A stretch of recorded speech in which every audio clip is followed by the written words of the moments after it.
Welcome back gulte ho. Ama sa penin thilkhat ka hintong nomin. Inin sangkhat lele na in chen piin. Kitopin in mi khat. Zanga mo sen na piyeng theidem. Na pizong chununga ana hile. Na zino na hinhet do divang cho. Na sam abo chaying ding hina. Ahin la 1984 kumachun. Amerika mi khatin.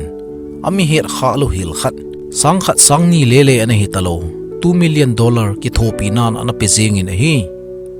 Hito bang mi kitopi paso. Angola ha at sing ha ipithu ana omam ti hi. Tuni thushima ihin ngai diu hin thushim ta ta ahin. Azona tingle amin le alim kahin kwaiding ahi.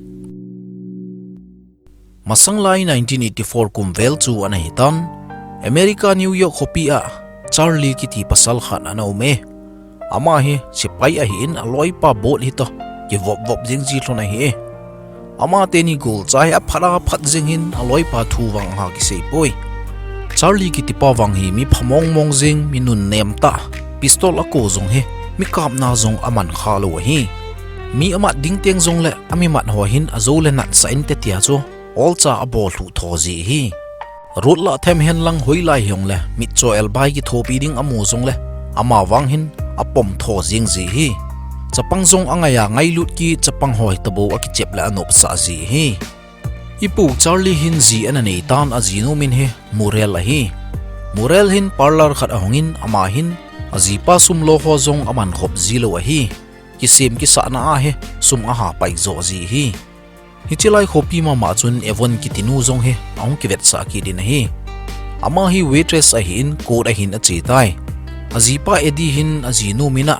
$12,000 lang he. Sum anala a salwa chu anazam san hi. Evonin dong zat pu ko machun sum ho hi keila hi pon. Kazipan ala in tua hoilang apha hitam ka hetapo ati. Ito bang asay wang chun zat spoon wang. Sum hin nang mina oma hin nangin na sa te ngai ding hi ati pe tai. Charlie azinu zong hi akisil pe din Charlie koma. Tu zana chun kazan manga kapa kamu e. Tuni tengle lottery ticket hin la te natin number khat zong asay pe. Chale naula anei lon pon Murel hin sumbo aboy PZ hi. Charlie in jong Murel koma. Kaloi ka gol Sepai hon jong cha anei thovu khla ati pe. Murel in nangin sumna nei poi. Sumna nei teng lebo cha inei ding hi ati pe. Azipa Sepai khat hiya sumlo chula paket thovin tin Murel hin iza lom ade ham akhe poi. Charlie la loi pa jong chu ticket la ding hin a che hlon tai. Charlie hi nung lang pe na dingin hi le. Aloi pan Sepai na hi chulem ama sa pen lang in ching tangem atin public ho chu ano phego e. Charlie wang anom pon anung lang chun ading te ten lai e. Ticket a hin la chai phat hlon chun mun khat hin chadon dingin a chi hlon tai. Hichilaya chu Evon kitinu chun waitress na anato hi. Amalik pu chu kho hle zingin Evon aga che ge thim zong le. A salary a hi akat pe jing ji hi. Evon hin la abat sa ding ki seyeng ta alung jing ngai tai. Charlie le loi pan jong coffee adon hlonin Evon cho ga dai hlonin a hi le. Evon jong hi anui nom hi be se jing in hi. Coffee nom ta ga adon pat hlona hi le aloi ho hin a hin ko ki tawin hi. A coffee don man hlon chu apitan tip ga pe ding ati le sum hi anei tapoi. Tip itiu he ki pazala extra sum aga api ziu kho hi. Mi phata a hi ji chun tip pelo chun anom hi be jingin Evon koma tip pi ding kanei ta hi be jingin a hi wang lottery ticket khat wang kanei hi. Jingteng le hi che lottery hi imu wa hi le ake khat kapi ding na hi ati pe tai. Evonin zong anui sarin ki tot thip sa wal hin na chi chi na ding a ki chi tan ati pe. Evon hin mit wa ki wa ji hin amit wa he akoi na ki het ji tapoi. Azing ni thla lang hi anei tai. In to la chun chapang ho hi to aki chim ki ta ve.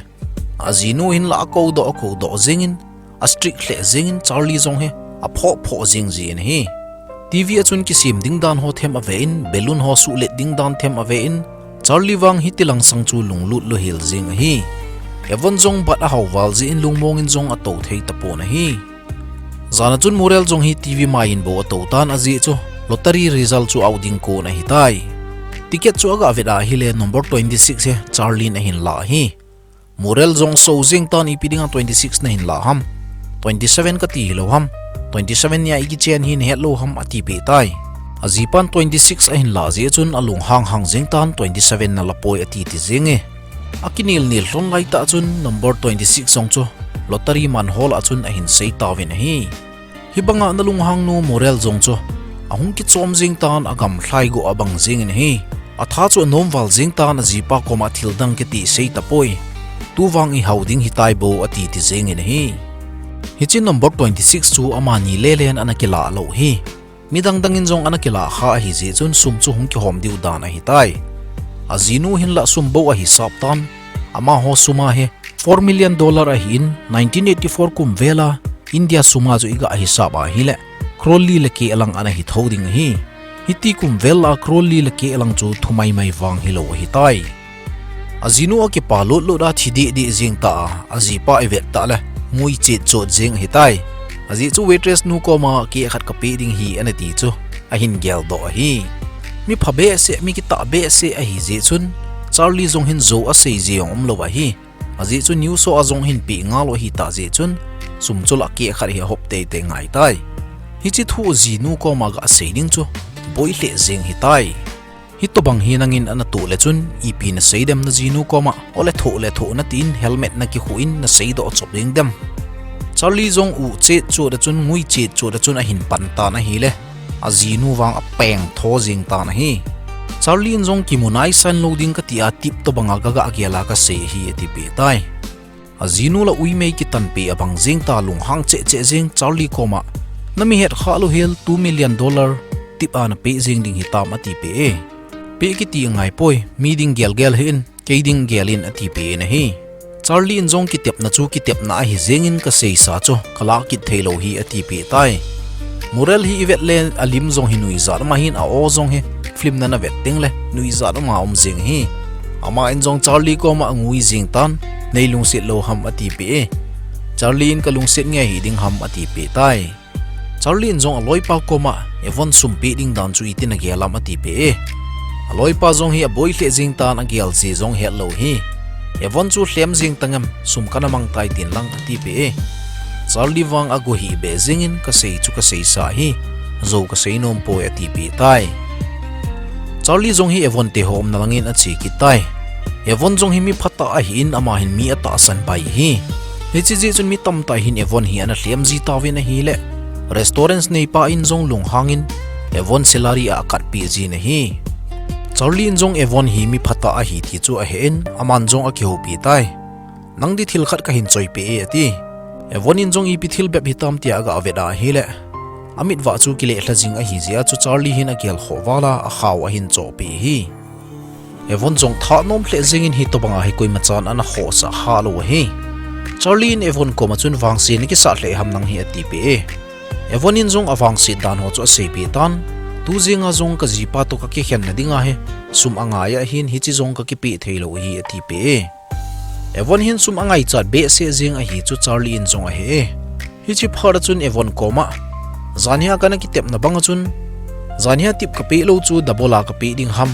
ole lottery a kamu he ki khat ka pe ding ham tin adong tai evon in wang ata san mobile jingin Charlie thu sei chu anui sa re hita chu nei hlen sa hi lawang lottery ana mu pa ki khat chu ka dei zoi ati pe tai Charlie in zong zania ka wang ki chim hle singin $4 million kamu hi nang ding hi 2 million hi ding hi ti pe tai hi chi awang hin evon in zong atot a hi sa na lai je chun alung hang thim jing tai Charlie in phate chan a hil ta na hi le evon in ata ta sei hi chu in het pharin ama zong tha nom wal ki jing tan mei am ki chut kha abang ki jing tai anop nop chu adu du ne sain abang chu ki saga bol le jing in hi ama zong hung ki phalam ki tan Charlie koma itimo mong hita chu mo sia ka kila jing ding ham ati pe Charlie in na chandinga mong lo ma hi kila te in ati pe tai evon zong a tha nom be se jing tan Charlie chu a kol jing in hi mural hila alung hang jing tan Charlie koma nang hi mingol ho zela khumding na hi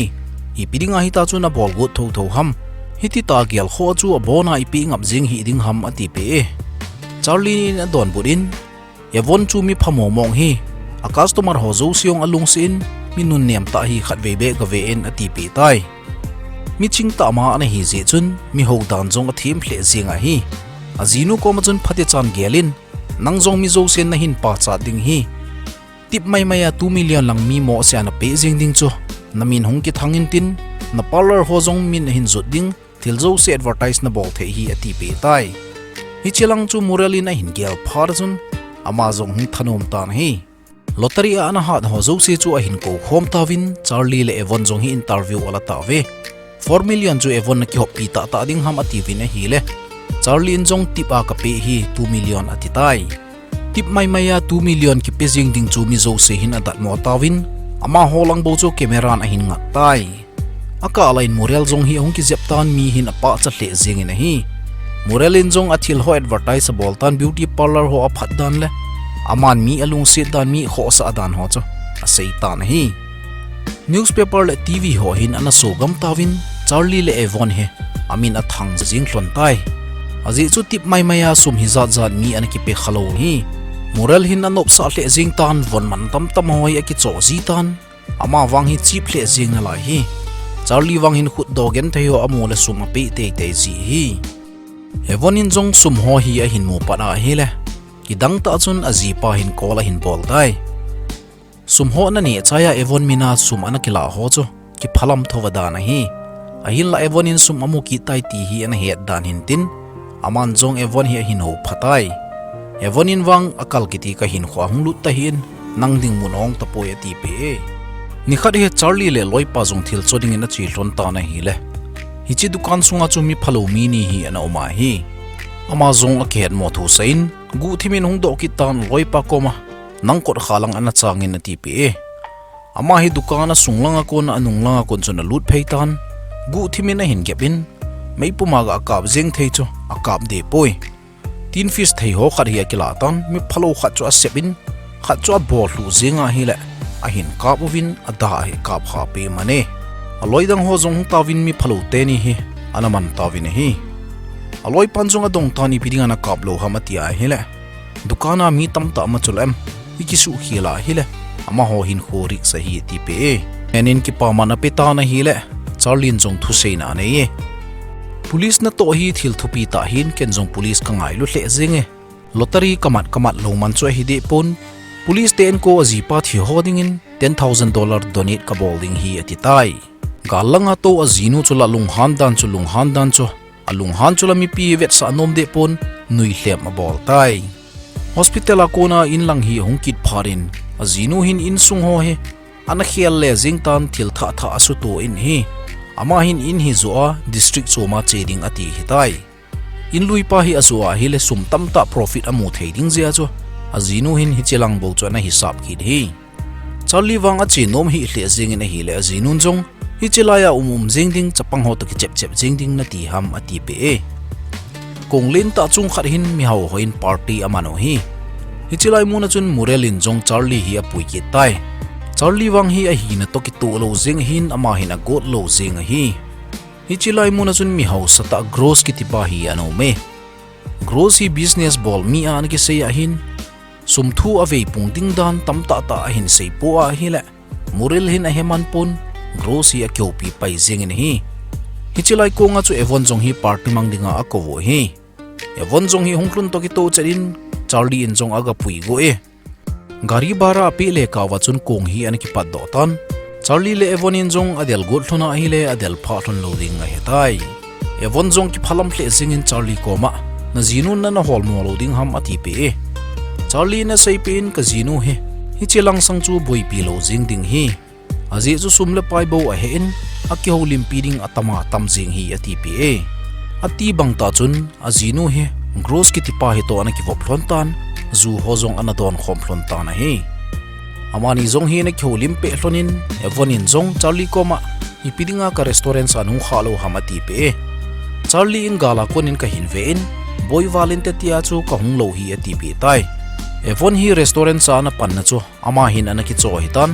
table khat hi Charlie mina a hoi ong jing hi migen thei sumle pai nei lo ne ding hol ho chu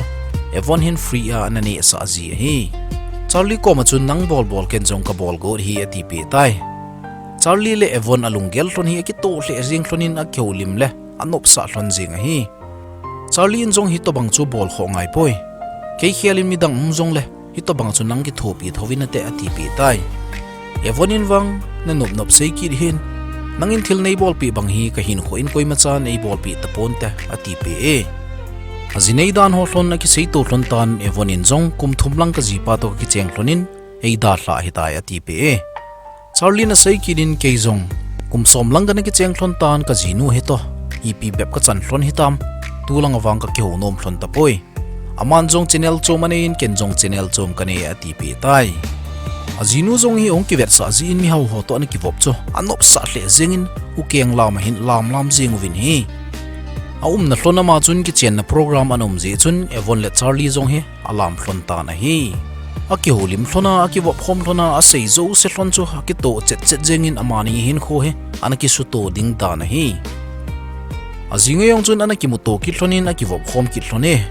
train station a ho zo sidinga chun ticket hi amani na chopi hlon tai Charlie chapang ho to ana ki chep ji chu azinu hin ki chep lang ki ti jong ana gut lo hin ana ki chep pi kha lo hi a hin la evon hi chu ti a hi poi Charlie bang ana hi zengin chapang ho hi to nom te na ki chem khom jing vin hi Charlie le evon ana ki vop khom jiu chu mi phate ni tia chu newspaper ho ana so jiu hi hi chilim chu evon a ji pa jong hin ana mutam evon room hin ana ome evon in jong a sei pin Charlie to i ma cha ke ni ki ka am poi ama khumi phata hin nang bang hilo hi eini zong ki khian hi talo ham sum hin thot nang kate chi do ta na ti pe ajipa po lo pharchun evonin jong avon ho ki semin ke zo po do tang kate ti pe newspaper a lim ho he Charlie jinu murelin jong ana mo hitai ama chula kaw sa bang jing tan Charlie chu an no ta tan hi Charlie ini pi nei hi sa ham ke ni ki ka zong i ma cham lo hi nang hi ho thei jong na hi pon thil dang thu jong sei pe thei na hi poi khat ve be nei ki sa nadam hinam nei ti kham iki chen zowa ko na nei kho sa kham mo lung han bo na bol jing hi ati pe tai muril ma hin extra mi hau pa chu na ki koi jing sa hi ji chun Charlie hi don daring ati hi Charlie chu anop go in gel sin te jong telovin again thei thu in jong a ho tan ki khen ta hete ati pe na hi ipu Charlie jong mi thai ne lo ta a hi ji chu ham ole chithla to ka cheng khom nom ta poi ati ji chu ham a bek hin ki po in mundanga ong pot do tai Charlie hin hotel mai ho a gom ding ati hi aloi gol ho chapang ho chun iti lottery a sum hi za nuwa hotel plaza khon chi na ti pi tai hotel plaza aga chi a hi le hi chilai mu na chun ya von jong chu ana chet in hi akive to den jing thlonin akidat mo to jing thlon tai alungel ki to hlon dan chu hi ti chu hi senge Charlie jong ana gel lai ta chu evon hi hung tai olo chun za cha geu govin gop sop jo hin pan hlon ta na hi le lungsit na thu hi hung leng do ta na hi aban chu sei be ngam jong hi tapon lungsit na tuilung ana chop khom hlon tan zan kho mang khom hlon tai Charlie le evon jong hotel anum khom hlon chu a thu ho hi newspaper in a the thang ki jing ta ve ei ho thing thlang mi ki khen diu ting le tu le be ho ki ho to zin ama ho wang chu lawyer hin ki ko gel hlon tai muril lawyer pun jong direct in hin sei jingin lottery chu murila hin sumzo si ama changding hi a hin ti tai khatlanga Charlie lawyer pun wang hi thei pon te hi ti chu a hin ti tai Charlie hung ding do in i ti thei da ding ham abon cha chun muril changnan te a hin ti singin hi asum nei chu $3,611 anei na lai hin hi chi chu ke a hop ding atiu ve muril lawyer pun jong a hin sei kitan hi chi ho jong chu di chet lo lai hi evon ki tinu chu muril het lowa Charlie in sum ape hin hi chi si siong chu ka kila ki diu hi ati tai hi chi awang chun Charlie hunglong hang tan evon sum na khoi thelo diu hi ati pe murilin jong ka khoi thei lo ko ra ki vet diu hi ati tan hi evon lungim valente ati je chun Charlie in jong voice message hi athode ana lungim hi ben nang thip mom poi hi hat tho hi ati pe ni hi ko ra hin hong khe tawin Charlie a lawyer pun jong hin sei tai evon koma lottery na ka ni wa chu 27 na ti hilo ham 27 na ti in 26 Charlie in a hin la in lottery na man ta ve hi chi ja chu nang na chan thelo ding hi ati pi tai Charlie hi a hin dong tawin nang hi sum chang dinga na ki lomam anei pa na ki gela ma ti le Charlie wang ka ki gel poi ti hi chi zo wachun na jinu na vo kha ma ti le ka vo kha poi a khut wang khat ve ka tu khai ati hi chi jong chu ko ri ni ti na gel ham Charlie in a jinu vo khai ti chu newspaper a ana so ta ve evon jong chu ko ri na ko tawin Charlie to ki thu ho jong chu adong tawin hi Evonin zong zang pet in a say pi zingin Charlie banga ka hinukhoa ka lungsit ding tapoy ati pi zingin hi hita ati chu aboy na khat ana ome Evon hi azipa to ki khen na dinga chu hi chi sum chu ana pi ding hin ana pi lo lai ji achun Charlie le Evon hi ki hetua amani ki lungsit luna moril hi aka ala khenvin asei ta ve Evon hi mizon chi inu sum du zia azipa zong khen jing ti achun ana sei ta vi na hi ko da chun Charlie le Evon zong hi ana hat motan Evon sum ho zo siong chu moril ale pi ki dingin ko din achung thu tan tai mi pi hin ana jing tan Evon hi mi phalo nu in bo aseyu vin hi Evon zong za achawal jing ta Charlie zong mungam talo mundang khat hin aga ki sel tai Evon hi to bang a hol zong le amotapon ama zong he aloi pa ti ena bu khosa hi tai Evon dukan chu zan khat hi ana ki honge ama zong aga lu da hi le Evon achang sen anomin Charlie ho nom tapoi Evon hi aki phalam wal jing a hin Charlie na ho jing pharin Evon in ipiringa nei zui na lai ham nahin kho ka su sit pe hin het lo ham na sum nei zo se keizia ki chai do jing a hi ne het lo ham ati pe tai Charlie zong lung na tai Evon ko ma chun nang hi ka lung sit ne hi nei ho nom lo nei lung sit lo wa hi le sei jing tan ka pot do ding hin nang ki ti ka ki mu sa lo ding hi tai nang na uma hi le sum ho chu ken i ma chading ka ti lo hi ati pe Evon in a hin kovin ka lung sit nge ye hin ti khat bia hing thei loading a khet phatlonin amani zong lung lut ta chon a ki kol to ron ta na hi nom ta mong ta ani ki kol to ron lai cho mi khat hin kot a hin piu ki tai hi chi pa chu mi gen thei khut do ho hi ding da na hi aman zong action in a hin bolin bu nei ne sa diu ham a hin ti a kho lai ta a hi jing wanga chun hi chi te she pu chu ana pui lut ron tan ne thei ho hi ana ne sa ron tai hi chi te she pu chu te she pu mai mai ani hi poi ama chu journalist khat a hin New York Post ki tia newspaper ana tong a hi khateni nom ta ki kol to alam pet ho chu lim analaki ta na hi newspaper a chu ite hin so ta am suma ha sat hlon lai ta in zong ne thei tui ta ei ne pi hlone ka hung do ding in zong sum anei cha sun hlon chu ei pe tai hi banga mi phateni a ki thopi nom om le ki thopi ute atin Evon restaurant address chu ana pe tai Charlie le Evon in zong sumle pai anei hlon tapon Evon restaurant song chu ana zu hlon hi tai da hlading ati hlon pharin Evon in restaurant chu a it be se in azon pena khatwei kamunomi ati restaurant sung chu aga lut thlona hi le kor kha ko ma chun le kha thot akis si zang in hi alung dong hle jing hlon tan i pe beb ham ti in le kha thot kha chu aga sim thlona hi le Charlie le Evon ki thopi na ana ki sunin sumzong ana ki kwai thai na hi aban ban chun le kha thot chu a hong pe vin a hi le hita chun ana ki sun so jing tai mi pi ho hin Charlie le Evon hi alung se hle jing hin mi phata amanin jong mi na ha ki thopi hlon je hin tu a mi pi ho hin a hin ki thopi hi tai le kha thot chu nitin a chun a hong jing tan Charlie le Evon jong a ki ve to hlonin seiwa ading jong he hlon tapon ki pa wal jing hlon a hi tai hi chi ki thopi na le kha thot sunga sum ana ki kwai ji chu Charlie le Evon in jong ana sim jing hlonin ni thum lang hi aboi pi hlone akiti Charlie zong Sepai in ana pangki tan Evon in zong restaurants nom te na hong ki tai khatlanga azino sumdunu chu ipi chang tam itia hele mi hau ta na ki sei gross iti pau chu mi zon chi ta na hin morel chu ana ki chen pi po povin asum le pai ho zo se ki po in ana zam mang tai tualima imu he Charlie le en volume a hin amani hi flima bo Charlie le en vo atiu hin ata chu pasal pamin he detective Robert Cunningham akiti numei numin he en vo a hi pon pen zo ana hi gulthoi chi Thusim hin het do thei tampi zong le ka seinom pen chu thil phabol hin phat anei poi mina ki thopi no ma na nei ge gu a jingteng zo le pinang ka ti na ti kha a hi le na ki thopi nom lo a hi ti ki het in thil pha I bola hi le mi zong a ki pa in ei ma dinga zong phat thei chan na hi thil pha na le mu ki te ding kinep na in thil pha mi bol pe hi ben hin la chung langa thil mu so le he so ke pathin in wang thil pha na hin le ki te ding a hi ti chu kinem zingin flima in amu bang wachun sumdunu chun ipi azona amu ta am ama sanga ho che khadin ana hlem hla tho thovin hi ta sagama hi jingwangin Charlie in zong atu tu chu akimutan azinu morel in zong atu tu chu akimutai ti hi imuchi ta ve gol thoi chan in tuni Thusim chai tau hitin na ngai no ma hele light ball in lang akit jong le nal che khat to ikimu to kit diu a hi